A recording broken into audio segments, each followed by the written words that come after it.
Om Namo Bhagavate Vasudevaya.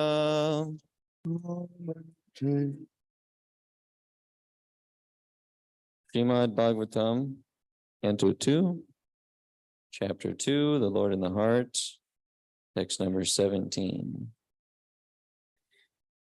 Word for word, na yatra kalo nimisham param Prabhu kuto nu deva jagatam ya ishare na yatra sattvam na rajas tamash cha na vai vikaro na mahan pradhanam na yatra kalo nimisham para Prabhu kuto nudeva jagatam ya ishire na yatra sattvam na rajastamascha na vai vikaro na mahan pradhanam na yatra kalo nimisham para Prabhu kuto nudeva jagatam ya ishire na yatra sattvam na rajastamascha na vai vikaro na mahan pradhanam na yatra kalo nimisham para Prabhu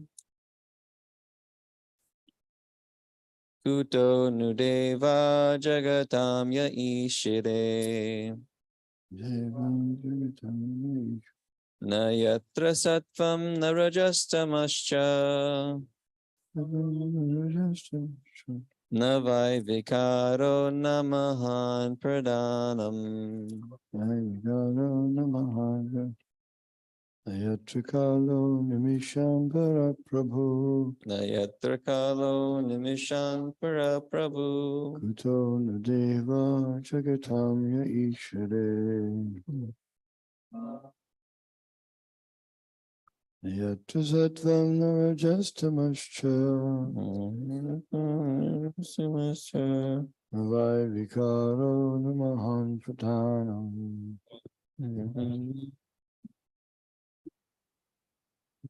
na yatra kalo nimisham para Prabhu na yatra kalo nimisham para Prabhu kuto nudeva jagatang ya ishire kuto nudeva jagatam ya ishire na yatra sattvam narajastamascha na yatra sattvam na rajastamascha na vai vikaro namahan pradhanam na vai vikaro na mahan pradhanam yatra kalo nimisham para Prabhu na yatra kalo nimisham para Prabhu kuto nudeva jagatam ya ishire kuto nudeva jagatam ya ishire na yatra sattvam narajastamascha na yatra sattvam na rajastamascha na vai vikaro namaha pradhanam na vai vikaro na mahan pradhanam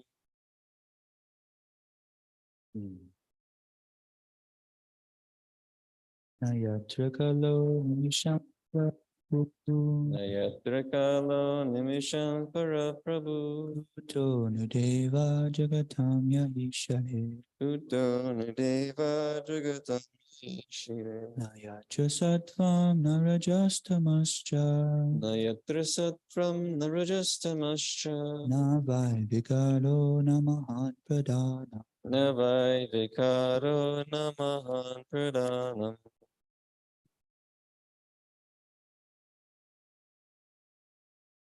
Nayatra kalo nimisham para Prabhu.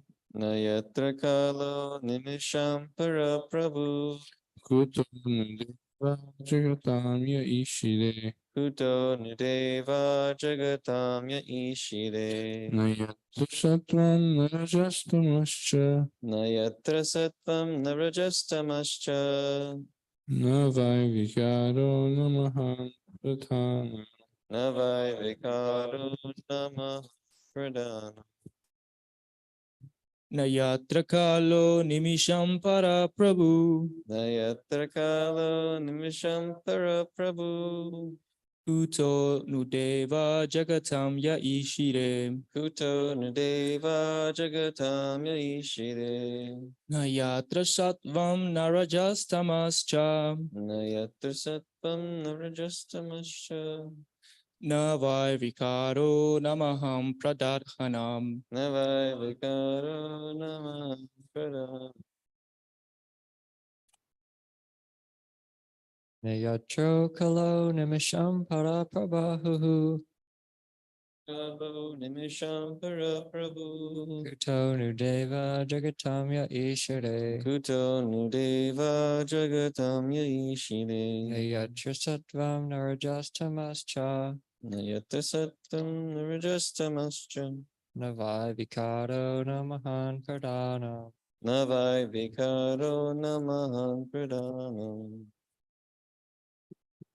Nayatra kalo nimisham para Prabhu. Nayatra kalo nimisham para Prabhu. Kuto nudeva jagatam ya ishire. Kuto nudeva jagatamya ishire. Nayatra sattvam narajastamascha. Nayatra sattvam narajastamascha. Navai vikaro namahan pradhanam. Navai vikaro namaha pradana. Nayatra kalo nimisham para Prabhu. Nayatra kalo nimisham para Prabhu. Kuto nudeva jagatamya ishire. Kuto nudeva jagatamya ishire. Nayatra sattvam narajashtamascha. Nayatra sattvam narajastamascha. Navai vikaro namahan pradhanam. Navai vikaro namaha. Nayatra kalo nimisham para Prabhu. Kalo nimisham para Prabhu. Kuto nudeva jagatam ya ishire. Kuto nudeva jagatamya ishire. Nayatra sattvam narajastamascha. Sattvam narajastamascha. Navai vikaro namahan pradhanam. Vai vikaro nabradhanam. Word for word, na, not. Yatra, wherein. Kala, destructive time. Animisham, of the heavenly demigods. Paraha, superior. Prabhu, who? Controller. Kutaha, where is there? Nu, certainly. Deva, the demigods. Jagatam, the mundane creatures. Yea, those. Ishire, rules. Na, not. Yatra, therein. Sattvam, mundane goodness. Na, nor. Rajaha, mundane passion. Tamaha, mundane ignorance. Cha, also. Na, nor. Vai, certainly. Vikara, transformation. Na, nor. Mahan, the material causal ocean. Pradhanam, material nature. Translation and purport by His Divine Grace, A.C. Bhaktivedanta Swami Srila Prabhupada ki jai. In that transcendental state of Labdo Pashanti, there is no supremacy of devastating time. which controls even the celestial demigods, who are empowered to rule over mundane creatures. And what to speak of the demigods themselves? Nor is there the mode of good, material goodness, nor passion, nor ignorance, nor even the false ego, nor the material causal ocean, nor the material nature. Purport. Devastating time, which controls even the celestial demigods by its manifestations of past, present, and future, does not act on the transcendental plane. The influence of time is exhibited by the symptoms of birth, death, old age, and disease. And these four principles of material conditions are present everywhere in any part of the material cosmos up to the planet Brahmaloka, where the duration of life of the inhabitants appears to us to be fabulous. Insurmountable time even brings about the death of Brahma. So what to speak of other demigods like Indra, Chandra, Surya, Vayu, and Varuna? The astronomical influence directed by the different demigods over mundane creatures is also conspicuous by its absence. In material existence, the living entities are afraid of satanic influence, but for a devotee on the transcendental plane, there is no such fear at all. The living entities change their material bodies in different shapes and forms under the influence of the different modes of material nature. But in the transcendental state, the devotee is gunatita, or above the material modes of goodness, passion, and ignorance. Thus, the false ego of I am the Lord of all I survey does not arise there. In the material world, the false ego of the living being trying to lord it over material nature is something like the moths falling in a blazing fire. The moth is captivated by the glaring beauty of the fire, and when it comes to enjoy it, the blazing fire consumes him. In the transcendental state, the living being is pure in his consciousness, and as such, he has no false ego to lord it over the material nature. Rather, his pure consciousness directs him to surrender unto the Supreme Lord, as stated in Bhagavad Gita 7:19, Vasudeva Sarvamiti Samahatma Sudurlabha. All this indicates that in the transcendental state, there is neither material creation nor the causal ocean for material nature. The above-mentioned state of affairs is factual on the transcendental plane, but is factually revealed in a transcendentalist's knowledge of the advanced state of pure consciousness. Such transcendentalists are of two types, namely the impersonalists and the devotees. For the impersonalists, the ultimate goal or destination is the Brahma Jyoti of the spiritual sky, but for the devotees, the ultimate goal is the Vaikuntha planets. The devotees experience the above-mentioned state of affairs by attainment of spiritual forms for activity in the transcendental loving service of the Lord. But the impersonalist, because of his neglecting the association of the Lord, does not develop a spiritual body for spiritual activity, but remains a spiritual spark only, merged in the effulgent spiritual rays of the Supreme Personality of Godhead. The Lord is the full-fledged form of eternity, bliss, and knowledge, but the formless Brahma Jyoti is simply eternity and knowledge. The Vaikuntha planets are also forms of eternity, bliss, and knowledge, and therefore the devotees of the Lord who are admitted into the abode of the Lord also get bodies of eternity, bliss, and knowledge. As such, there is no difference between one and another. The Lord's abode, name, fame, entourage, etc., are of the same transcendental quality. And how this transcendental quality differs from the material world is explained herewith in this verse.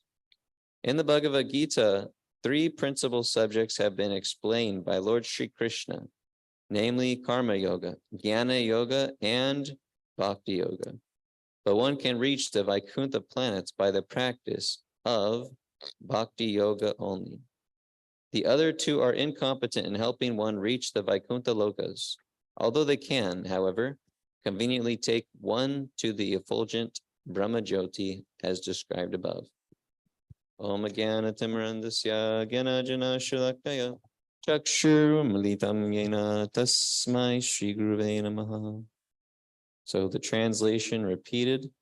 In that transcendental state of labdo pashanti, there is no supremacy of devastating time, which controls even the celestial demigods who are empowered to rule over material creatures or mundane creatures.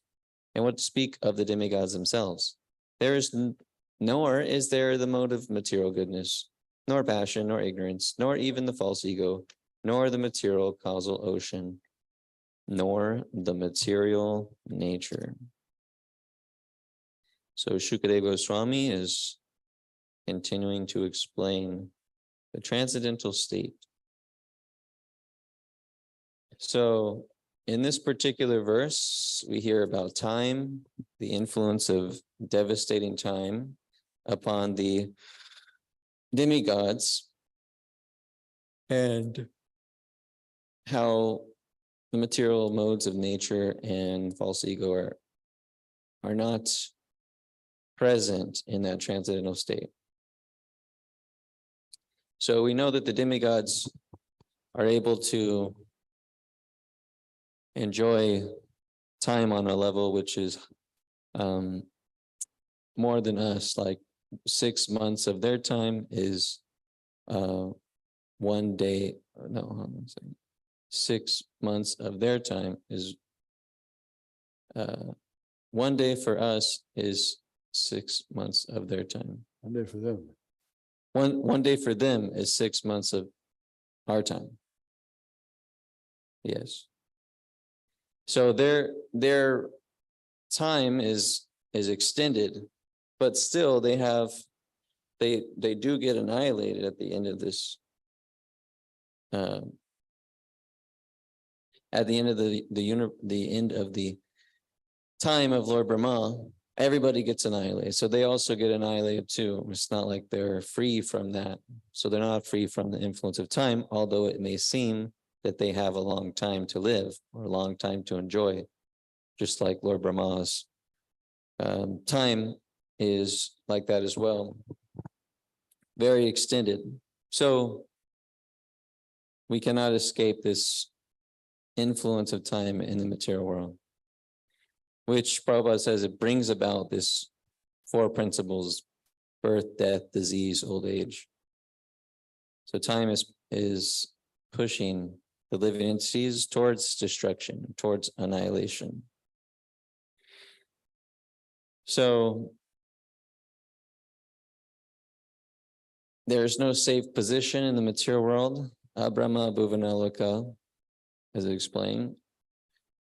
Puna Abrahma Bhuvanaloka, Puna Arvartino Arjuna.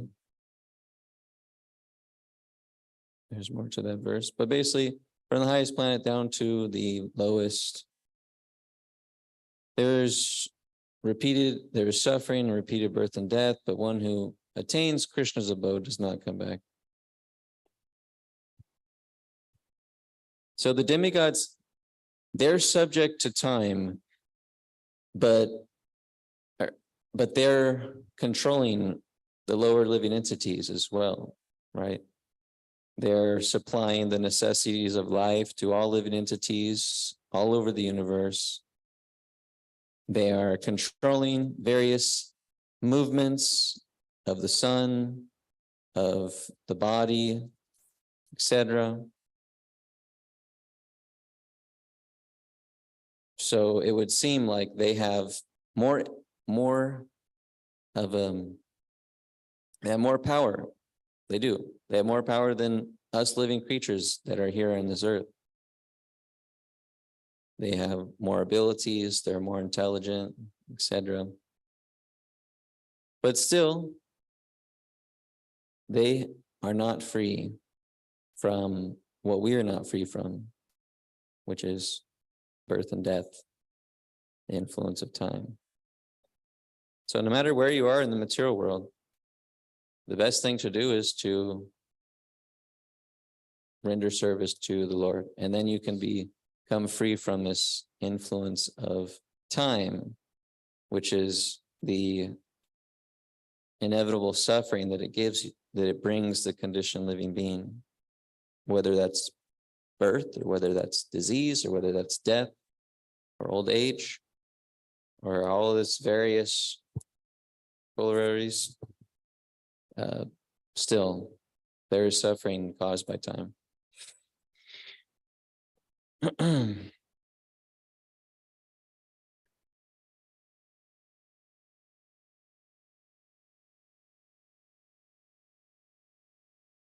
So Prabhupada explains about the false ego. This I am the Lord of all I survey does not arise in the transcendental state. So getting to the transcendental state, Brahma Bhuta Prasanatman Nashachati Nikankshati Sama Sarveshu Bhuteshu Madhvate Lagute Param. This Mamchi over the Charina Bhakti Yogena Sevate Sagunan Samati Chaitan Brahma Bhuya Kalpate. That we can achieve this transcendental state beyond the modes of nature by unfailing in all circumstances devotional service to the Lord. That's how one transcends the modes of nature. So when you transcend the modes of nature, there's no conception of I am the Lord of all I survey, because you understand that Krishna is a supreme proprietor. He is a Sarvaloka Maheshwaram. He is the supreme Lord of all the planets and demigods.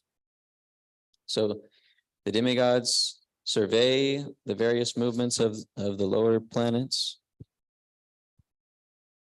Lord Brahma engineers the universe, maintains in certain ways, right? But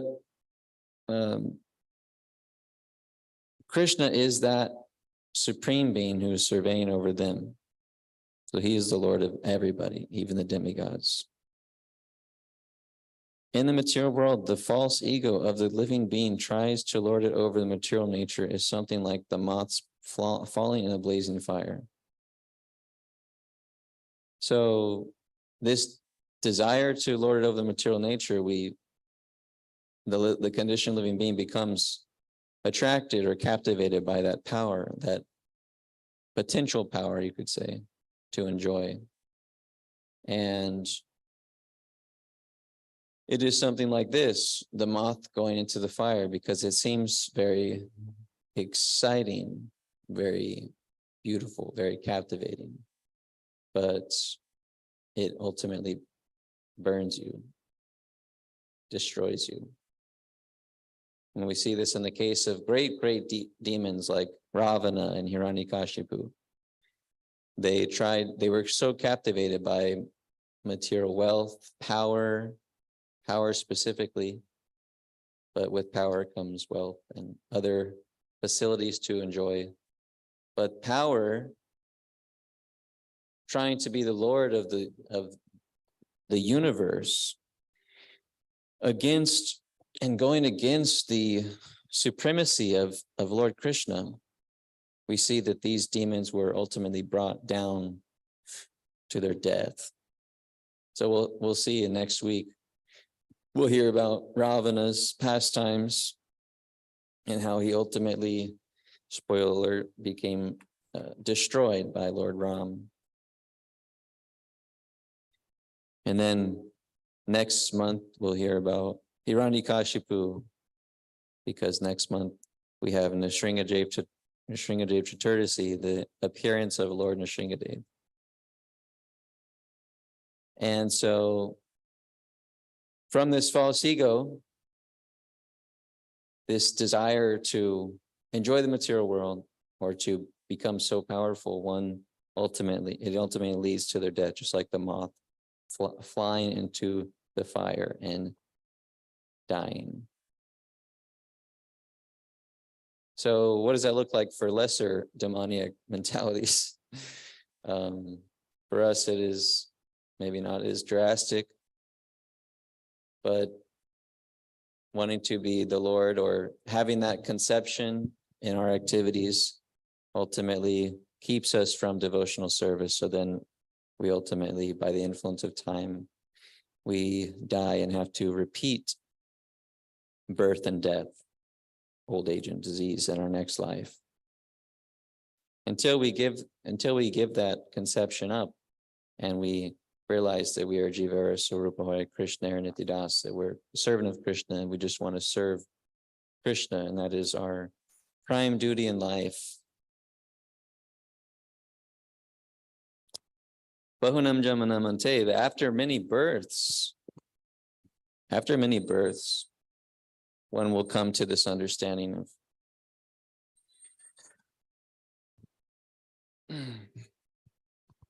so as a matter of realization, we may have some theoretical knowledge, but it may not be so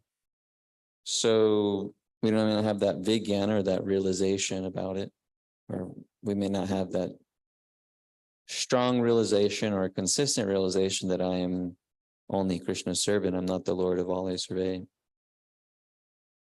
So it's a gradual process, a matter of time till we get to that understanding, and we get there by the experiences that Krishna gives, the lessons that he gives us to learn that we're not the Lord of all we survey. And that is our predicament in the material world, is giving up, is that we have that conception of life, or we have those desires. So Krishna needs to rectify us of those desires. So happens in various ways.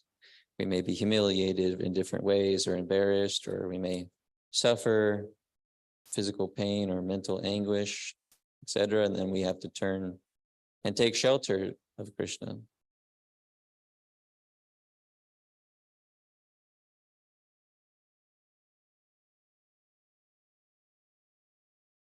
So another points here in the purport are that the Brahma Jyoti, merging into that, is only eternal. It only has eternity and knowledge, whereas going to the transcendental abode of Krishna and his various expansions has the bliss factor. So wouldn't you want to go there, to the Vaikuntha planets, instead of the Brahma Jyoti? Because you won't have bliss in the Brahma Jyoti. There's some sort of peace, some sort of peace, but it's not satisfying, because we want the bliss, because that's who we are, Satchidananda. So we'll be lacking that. We'll be lacking that 1/3 of our nature. So we'll be wanting it. Then if we're in the Brahma Jyoti, we'll come down to the material world to try to get that ananda. Knowledge is not complete there. This is partial knowledge. Aham Brahmasmi, on spirit soul, but they don't really understand the main part, which is the Supreme Lord, and they're the servants of the Lord. So their knowledge is incomplete. Yeah, thank you.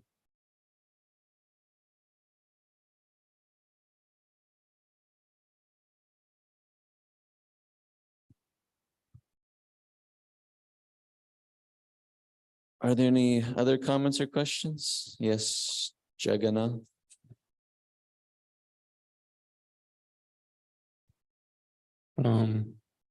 So when we were speaking about time, I had a thought, and so is it true that there is time in the spiritual world? And if so, what's the difference between this time and spiritual time? Thank you. Well, this time, this kala here it's an energy of the Lord, but it's set in motion by the Lord's glance, and it aggravates the modes of nature. It aggravates the workings of this world, the Mahatattva and the modes of nature and everything to exist, for the living entities to exist in. So, but the kala here, it leads, as we were speaking about it, it forces living entities into destruction, or into this cycle of samsara, this birth, death, annihilation, creation, like that. So it is the most powerful force in the material world, and but in the spiritual world, there's a resemblance of time.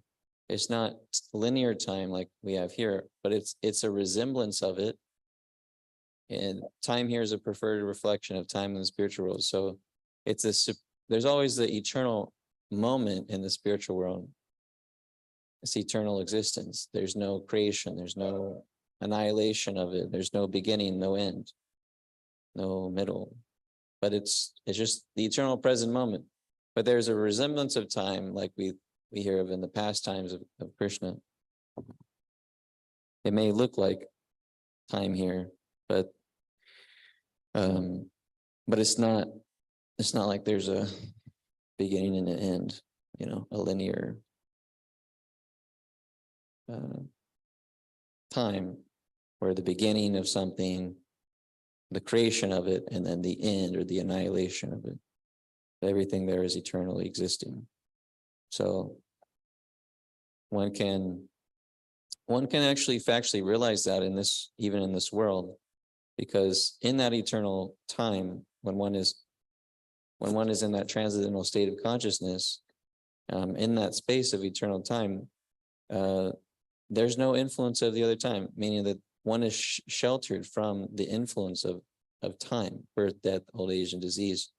Their consciousness is sheltered from being attached to those experiences. So it's just like we see that great devotees, when they leave their bodies, like recently, His Holiness Kadamba Kundaswami, you can tell he was merged into this eternal time because he was just more or less, internally, he was completely clear and satisfied. And there didn't seem to be a fear of dying fear, but he was peaceful and he was ready to move on to the other side, so to speak, to where his soul will go next to serve Krishna. So that is what we want to be like in the time of death. We don't want to be afraid where we're going to go. We don't want to be disturbed so much, but we want to be able to be peaceful and in mind. And of course, the body is so troublesome, but we want to be able to be peaceful and have that shelter of Krishna to where I'm okay. It's just another moment changing and the external changing, right? But the principle of life is the same, serving Krishna. My purpose of my existence is the same, simply to serve the Lord. So then it doesn't matter where you go.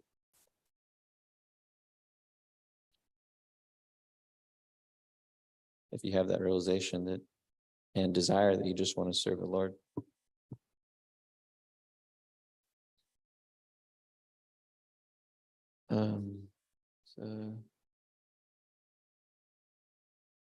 Okay. Any other? Yeah. Bhagavatam?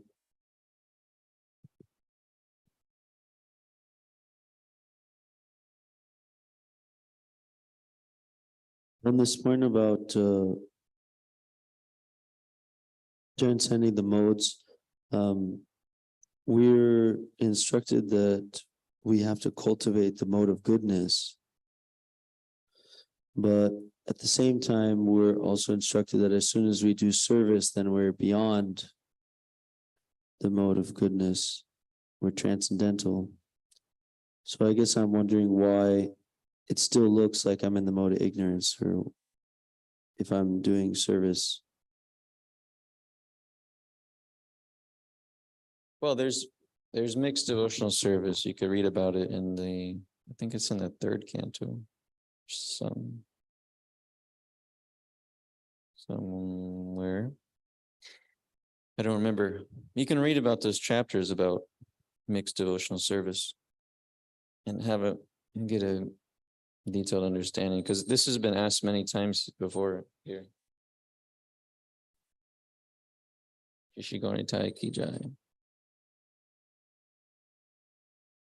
So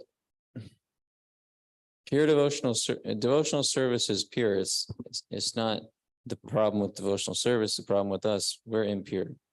is trying to perform devotional service. So one can be liberated, one can be free from the modes in devotional service, but one can also be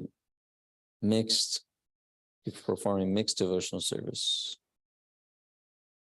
And the reason why we want to cultivate the mode of goodness, which we naturally do by performing devotional service,